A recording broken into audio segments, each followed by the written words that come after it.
అదేంటో ఏ పండగ వచ్చినా ఏ ఫంక్షన్ వచ్చినా మన దగ్గర ఒక మంచి డ్రెస్ కూడా లేదు అని అనిపిస్తుంది.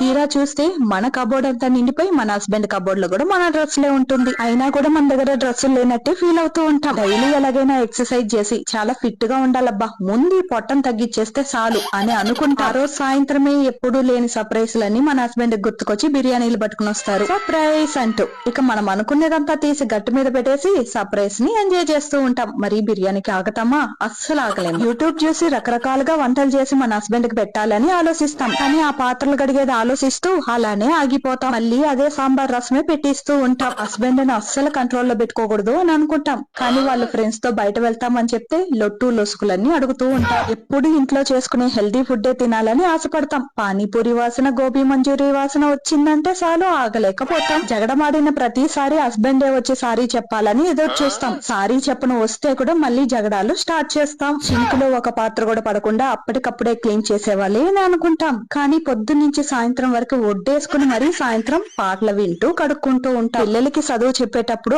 అస్సలు కొట్టకూడదు, we're a good parents no అని అనుకుంటాం. చదువు చెప్పించడానికి స్టార్ట్ చేసిన 5 నిమిషాల నుంచి దంచుడే దంచుడు. పిల్లలు ఇంట్లో ఉన్నంత సేపు స్కూల్ కి ఎప్పుడు రా తరివేద్దాం అని అనుకుంటాం. స్కూల్ కి వెళ్ళినప్పటి నుంచి సాయంత్రం ఎప్పుడు అవుతుంది, మళ్ళీ పిల్లల్ని ఎప్పుడు రా చూస్తాం అని ఎదురు చూస్తూ ఉంటాం. ఫోన్ వచ్చేక ముందే చెప్పేస్తాం పిల్లలకి డిస్టర్బ్ చేయకు అనేసి. కానీ ఫోన్ వచ్చినప్పుడు ఎక్కువ డిస్టర్బ్ చేస్తూ ఉంటే ఎగిసెగిస్తా అందామా అని అనిపిస్తుంది. నేనొక్కదాన్నే ఇలానా లేక మీరు కూడానా?